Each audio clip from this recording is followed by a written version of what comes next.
இனியவர்களே வணக்கம். திரு வழிபாட்டு திருவிவிலிய வாசிப்பிற்கு உங்களை அன்போடு வரவேற்கிறேன். இன்று ஆண்டின் பொதுக்காலம் 14ஆம் ஞாயிறு. கிறிஸ்துவின் சீடர்கள் கனிவையும் மனத்தாழ்மையும் அணிந்து கொள்ள வேண்டும் என்பது இன்றைய நாள் இறைவார்த்தை வழிபாடு நமக்கு தரக்கூடிய அழைப்பாக இருக்கின்றது. இன்றைய முதல் வாசகம் இறைவாக்கினர் செக்கரியா நூலிலிருந்து எடுக்கப்பட்டுள்ளது. செக்கரியா நூல் அலகு 9, அருள் வாக்கியங்கள் 9 மற்றும் 10. செக்கரியா ஒரு சிறிய இறைவாக்கினர், மைனர் ப்ராஃபட். யூதாவில் அவர் இறைவாக்கு உரைக்கின்றார். பாபிலோனிய அடிமைத்தனத்திற்கு பிற்பாடு இஸ்ராயல் மக்கள் நாடு திரும்புகிறார்கள். நாடு திரும்பக்கூடிய வேளையில் அவர்களிடையே மெசியா எதிர்பார்ப்பு அதிகமாக தொடங்குகின்றது. இப்படிப்பட்ட மெசியா யாராக இருப்பார் என்பதை செக்கரியா இறைவாக்கினர் அவர்களுக்கு அறிவுறுத்துகின்றார். மகளே சீயோன் மகிழ்ந்து களிகூறு, மகளே எருசலேம் ஆர்ப்பரி. இந்த 2 சொற்றொடர்களையும் பார்க்கும்போது ஒரு போகு இணைவு அணி, அதாவது சினனிமஸ் பேரலலிசம். மகளே சீயோன், சீயோன் என்பதன் இன்னொரு வார்த்தை மகளே எருசலேம். மகிழ்ந்து களிகூறு ஆர்ப்பரி. இப்படியாக ஆண்டவராகிய கடவுள் தரக்கூடிய மகிழ்ச்சியை 2 முறை குறிப்பிடுகிறார் இறைவாக்கினர்.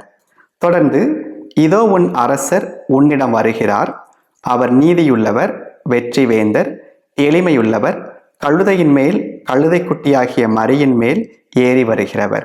இந்த பகுதியைத்தான் நாம் குருத்து ஞாயிறு என்று வாசித்து ஆண்டவராகிய இயேசு எருசலேம் நகருக்குள் கழுதை குட்டியில் நுழைந்ததை நாம் நினைவு கூறுகின்றோம். இங்கே இதோ உன் அரசர் உன்னிடம் வருகிறார்.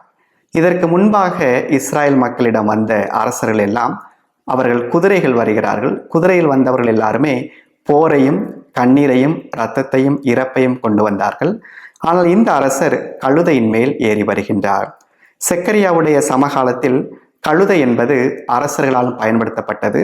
அரசர் அமைதி தரக்கூடிய செய்தியை சொல்லும் போது கழுதையின் மேல் ஏறி செல்வார். அதே வேளையில் கழுதை சாதாரண மக்களின் பயண வாகனமாகவும் இருந்தது. அப்படிப்பட்ட ஒரு வாகனத்தை இந்த மெசியா தேர்ந்து கொள்கின்றார். தொடர்ந்து அவர் எப்ராயிமில் தேர்ப்படை இல்லாமற் போகச் செய்வார், எருசலேமில் குதிரைப்படையை அறவே ஒழித்து விடுவார். இங்கே மீண்டும் பேரலிசம் இருப்பதை பார்க்கின்றோம். முதல் சொற்றொற்றில் சொல்லப்பட்டதே 2ஆம் சொற்றொற்றிலும் சொல்லப்படுகின்றது. இங்கே டிஸ்ஆர்மிங், நம்முடைய திருத்தந்தை 14ஆம் லியோ அவர்கள் அதிகமாக பயன்படுத்தக்கூடிய ஒரு சொல் வன்மம் களைதல் அல்லது வன்முறை களைதல். நம்முடைய சொற்களில், நம்முடைய செயல்களில்.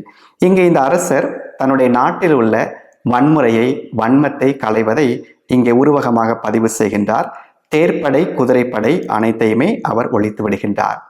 இப்படியாக இந்த முதல் வாசகம் நமக்கு தரக்கூடிய செய்தி, ஆண்டவராகிய கடவுளின் மெசியா தாழ்ச்சியான உள்ளம் கொண்டவராக நம் நடுவே வருகின்றார். இது இயேசுவில் நிறைவேறுவதாக மத்தேயு நற்செய்தியாளர் குறிப்பிடுகின்றார். இந்த இறைவாக்கு பகுதியை நிறைவு செய்யக்கூடியவர் இயேசு. ஏனென்றால் இயேசுடைய அரசாட்சி அமைதி சார்ந்தது. அவர் இதை நினைவூட்டுவதாக கழுதையின் மேல் ஏறி நம் நடுவே வருகின்றார். அடுத்ததாக பதிலுரை பாடல், திருப்பாடல் 145. என் கடவுளே, என் அரசே, உம்மை புகழ்ந்தேத்துவேன் என்று பல்லவியில் நாம் சொல்கின்றோம். இந்த பாடல் 2 நிலைகளில் முதல் வாசகத்தோடு இணைந்து செல்கின்றது. ஒன்று, ஆண்டவர் இரக்கமும் கனிவும் உடையவர். ஆண்டவராகிய கடவுளின் கனிவை நாம் முதல் வாசகத்தில் வாசிக்க கேட்டோம். கனிவு அல்லது அமைதி. அந்த கனிவை இங்கே திருப்பாடல் ஆசிரியர் மீண்டும் நினைவு கூறுகின்றார்.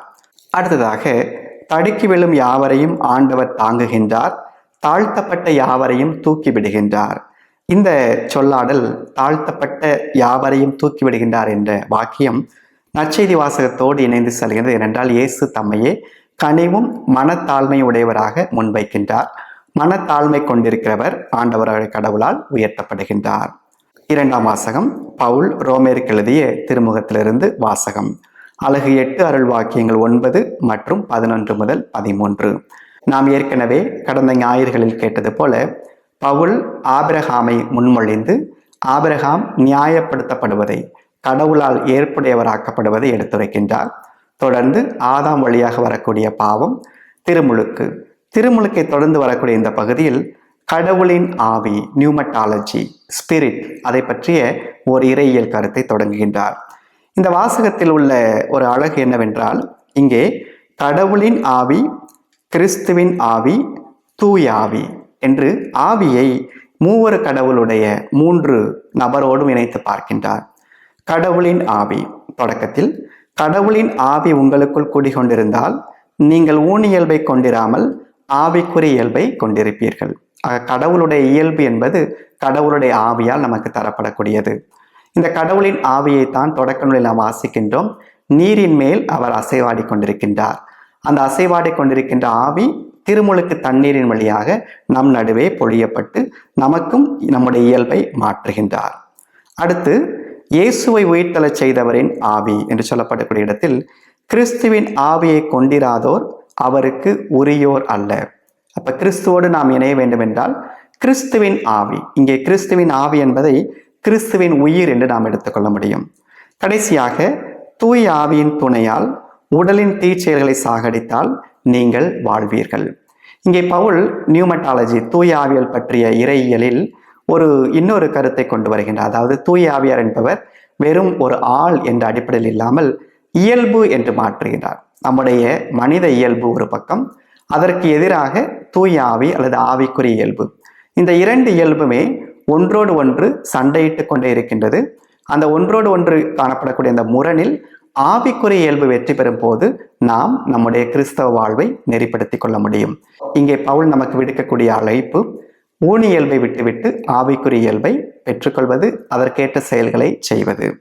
கடைசியாக நற்செய்தி வாசகம், மத்தேயு நற்செய்தி அலகு 11, அருள் வாக்கியங்கள் 25 முதல் 30.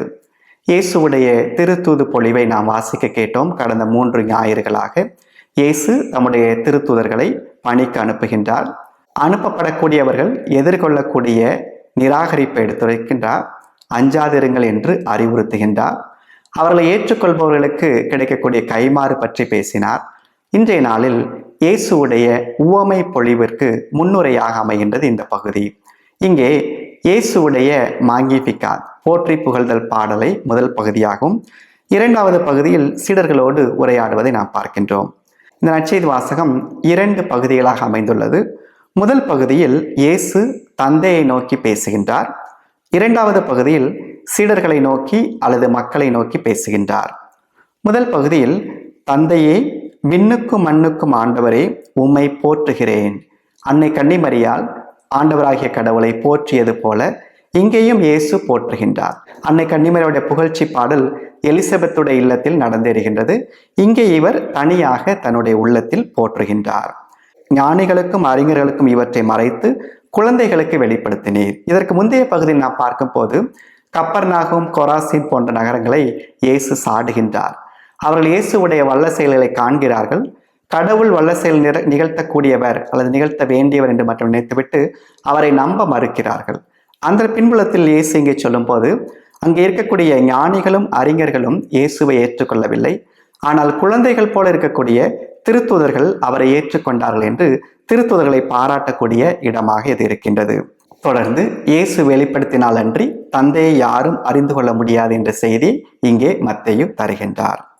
இரண்டாவது பகுதியில் பெரும் சுமை சுமந்து சோர்ந்திருப்பவர்களே, எல்லோரும் என்னிடம் வாருங்கள், நான் உங்களுக்கு இளைப்பாறுதல் தருவேன் என்கிறார் இயேசு. இங்கே இயேசு சீடர்களை பார்த்தோ அல்லது மக்களை பார்த்தோ குறிப்பிடுவதாக இல்லை, பொதுவாக சொல்கின்றார். ஆனால் சீடர்களுக்கான அறிவுரை பகுதியை நாம் எடுத்துக்கொள்ள முடியும். பெரும் சுமை சுமந்து சோர்ந்திருப்பவர்கள், இது ஓர் உருவகம். இயேசுவுடைய சமகாலத்தில் மக்கள் அரசியல், சமூகம், சமயம் சார்ந்த தளங்களில் பெரிய சுமைகளை தூக்கி கொண்டிருந்தார்கள். அவர்களுக்கு இயேசு தம்முடைய இளைப்பாறுதலை தருகின்றார். எல்லோரும் என்னிடம் வாருங்கள், நான் கனிவும் மனத்தாழ்வையும் உடையவன். இந்த கனிவு என்ற சொல்லை நாம் மத்தேயு நற்செய்தி 5:5 பார்க்கின்ற மலைப்பொழிவில் கனிவுடையோர் பேறு பெற்றோர், அதே வார்த்தை இங்கே இயேசு பயன்படுத்துகின்றார். மனத்தாழ்மையும் உடையவன், இதயத்தில் தாழ்ச்சி உண்டவன், இதயத்தில் தாழ்ச்சி கொண்டவர் என்பது இயேசு இங்கே தரக்கூடிய இரண்டாவது குவாலிஃபிகேஷன். இந்த இரண்டுமே, கனிவும் மனத்தாழ்மையும், இந்த இரண்டையுமே கிறிஸ்துவுடைய டிஸ்பொசிஷன், மனப்பாங்கு என்று நாம் எடுத்துக்கொள்ள முடியும். இயேசுவுடைய மனப்பாங்கு கனிவும் மனத்தாழ்மையும் கொண்டதாக இருந்தது. தொடர்ந்து என் நுகத்தை உங்கள் மேல் ஏற்றுக்கொண்டு என்னிடம் கற்றுக்கொள்ளுங்கள். நுகம் என்பது விவசாயம் சார்ந்த ஒரு உருவகம். இந்த நுகத்தை கொண்டுதான் ஒரு வண்டியானது மாடுகளோடு பூட்டப்படுகின்றது. இங்கே நுகம் என்பது எரேமியா இறைவாக்கினர் நூலில் நாம் பார்க்கின்றோம். அங்கே அடிமைத்தனத்தின் அடையாளமாக இருக்கின்றது. இங்கே நுகம் என்பது உறவின் அடையாளமாக இருக்கின்றது.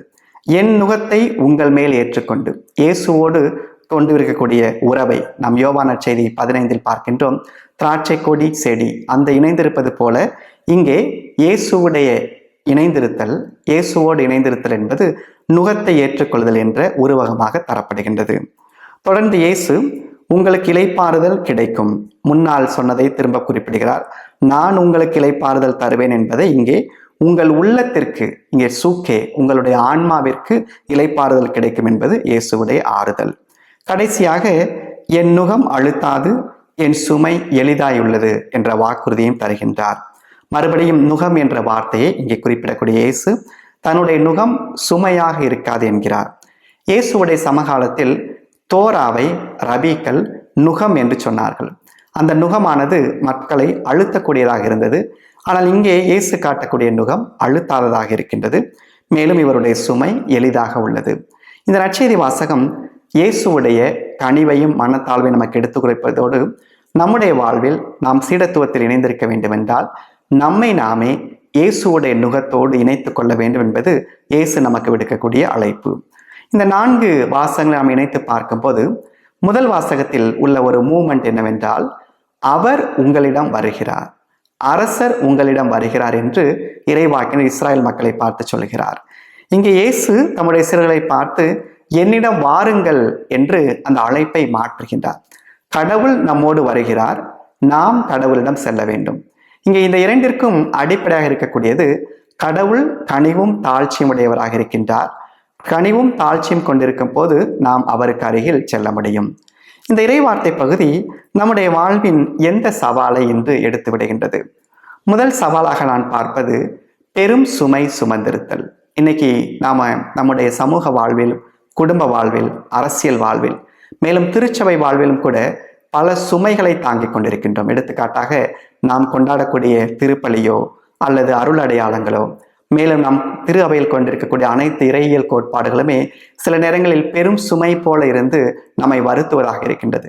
எல்லா தளங்களிலும் சுமை, பொருளாதார சுமை, சமூக சுமை, சமய சுமை, அனைத்திலிருந்தும் இயேசு விடுவிப்பதாக நமக்கு கூறவில்லை, அல்லது இந்த சுமைகளை எல்லாம் நீக்கி விடுவதாக அவர் வாக்குறுதி தரவில்லை. மாறாக இந்த சுமைகளை எல்லாம் நாம் தாங்க வேண்டும் என்றால் இயேசுவின் சுமையை நாம் தாங்கிக் கொள்ள வேண்டும்.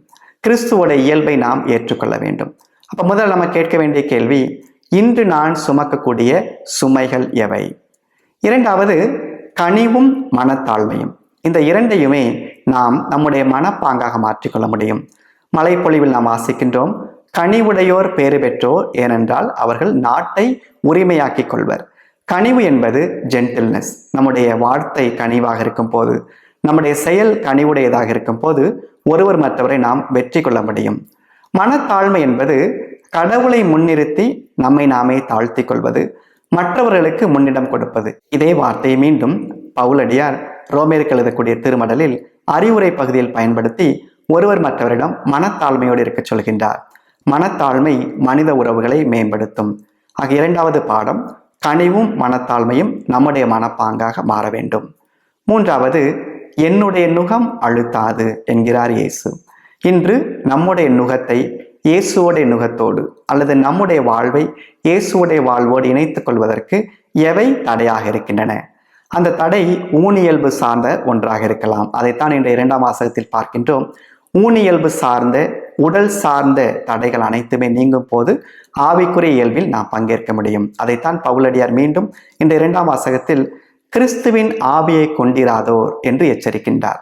கிறிஸ்துவின் ஆவியை கொண்டிருப்பவர் மட்டுமே அவருடைய நுகத்தில் இணைத்துக் கொள்ள முடியும்.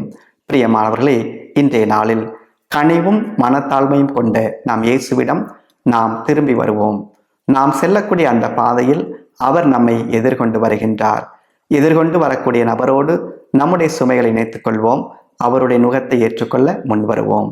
இறைவன் நம்மை நிறைவாக ஆசீர்வதிப்பாராக. ஆமென். நன்றி.